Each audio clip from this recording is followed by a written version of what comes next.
For 40 years, he moved through the darkness like a phantom. He raped over 50 women. He murdered at least 13 people.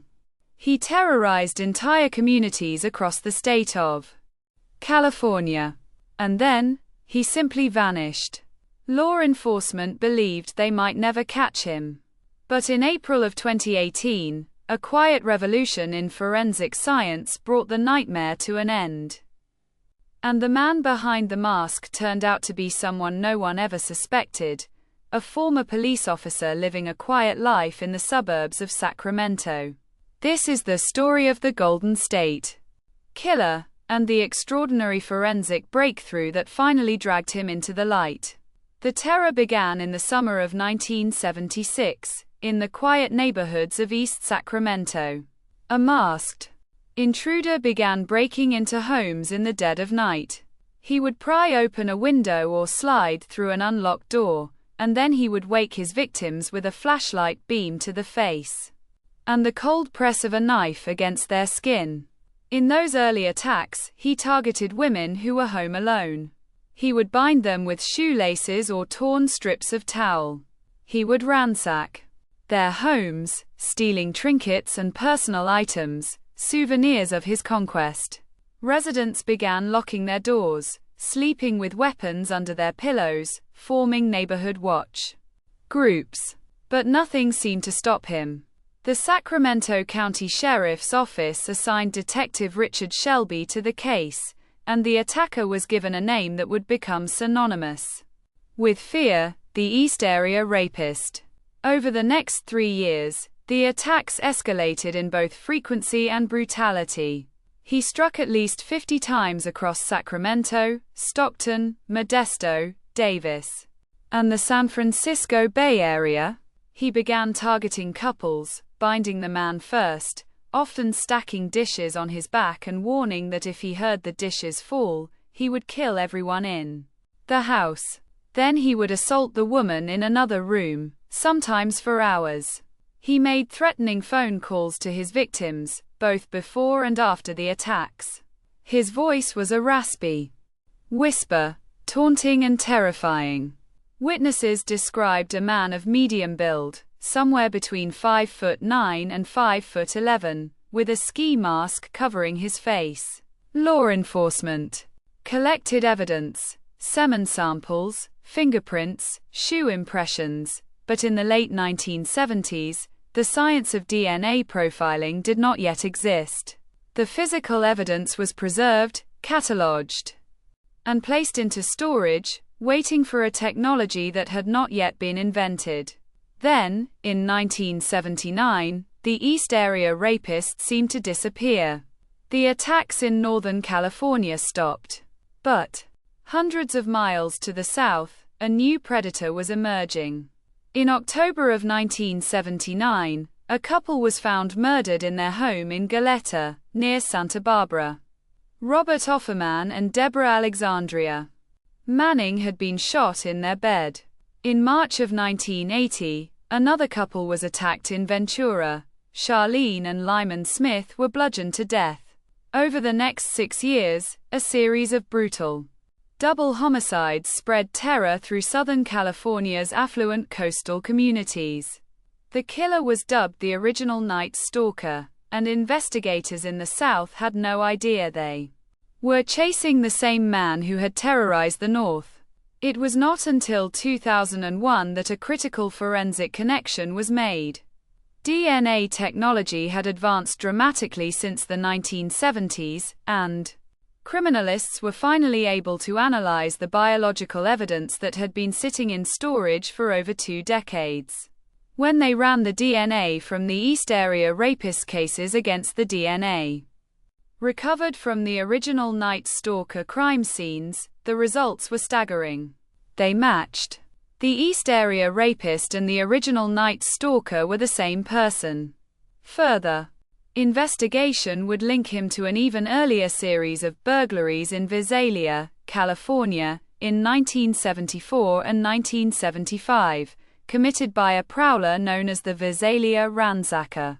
Crime writer Michelle McNamara coined a new name for this unified offender: the Golden State Killer, a name that captured the sprawling geography of his crimes and the shadow he had cast over an entire state. With a confirmed DNA profile in hand, investigators entered it into Coldest, the FBI's combined DNA index system, hoping for a match against known offenders. Nothing came back. The Golden State Killer was not in the system. Year after year, detectives pursued leads, submitted DNA samples from persons of interest, and came up empty. Hundreds of men were tested and eliminated. The case file grew thicker, but the suspect list grew shorter. By the 2010s, many of the original detectives had retired. Some had died. Victims had passed away without ever seeing justice. The case was the very definition of cold. But behind the scenes, a new investigative strategy was being quietly developed, one that would change the landscape of criminal forensics forever. In 2017, investigators working the Golden State Killer case partnered with a team led by Paul Holes, an investigator with the Contra Costa County District Attorney's Office, and FBI attorney Steve Kramer. Together, they turned to an unconventional tool: open-source genetic genealogy databases. The concept was deceptively simple. Rather than searching for the killer's exact DNA in a criminal database, they would upload his DNA profile to a public genealogy website, a platform where everyday people voluntarily submit their DNA to trace their family trees. If a relative of the killer, even a distant one, had uploaded their DNA, it could produce a partial match. From there, genealogists could work backward through family trees to identify potential suspects.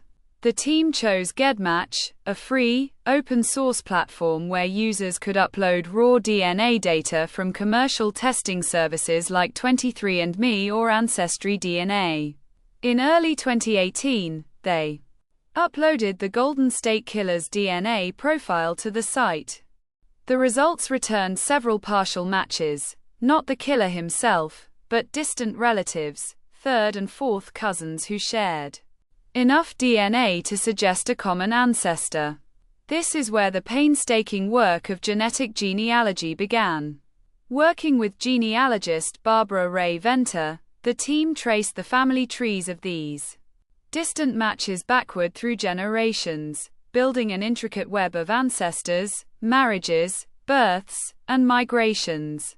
They identified common ancestors and then worked forward through their descendants, narrowing down branches of the family tree until they arrived at individuals who matched the killer's known profile: a white male, likely in his 60s or 70s, who had lived in the Sacramento area during the 1970s. One name rose above the rest: Joseph James DeAngelo. Born in 1945 in Bath, New York. A veteran of the United States Navy who had served in the Vietnam War. And crucially, a former police officer.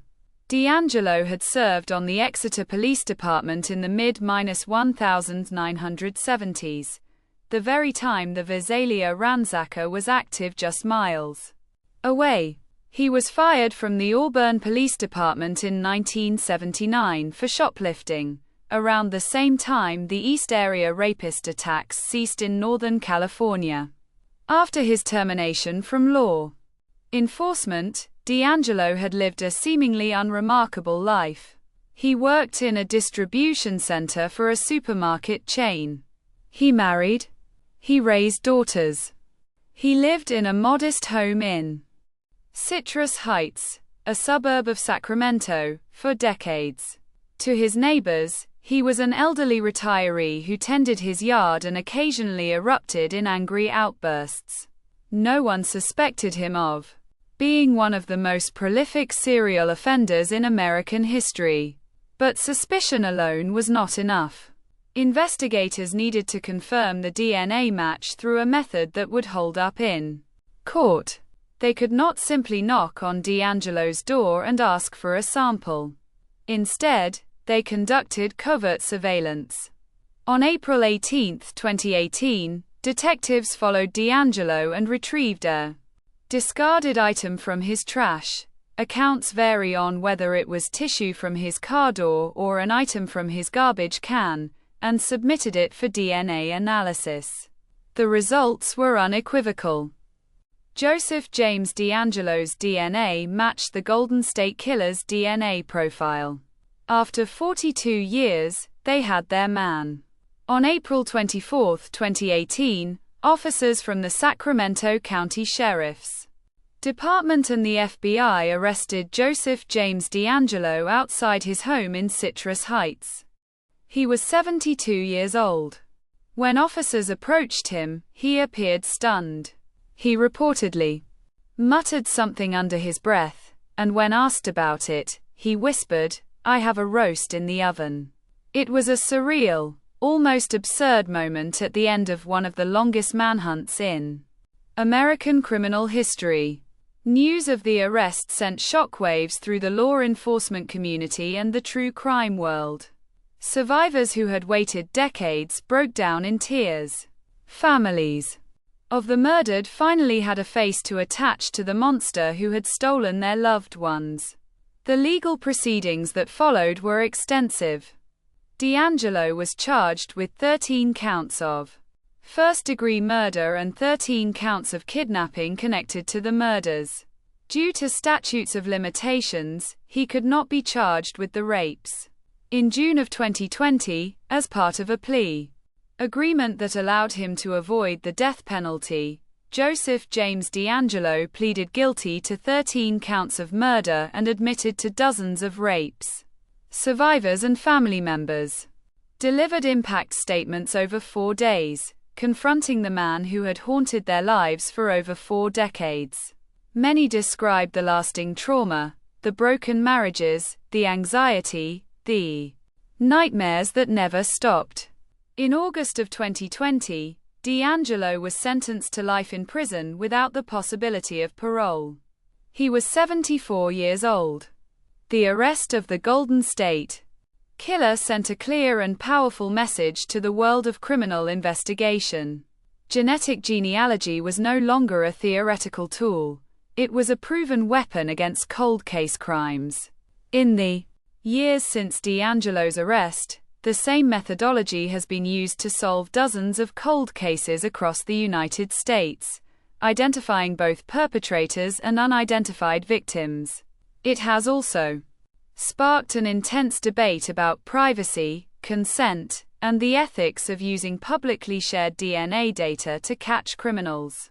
GEDmatch has since updated its terms of service, and the question of where to draw the line between public safety and genetic privacy remains unresolved. Joseph James D'Angelo currently sits in a California state prison, where he will spend the rest of his natural life. He has never offered a full explanation for his crimes. He has never revealed what drove him to terrorize an entire state for over a decade. The forensic science that caught him answered the question of who he was. But one question lingers, a question that perhaps no amount of science can ever answer.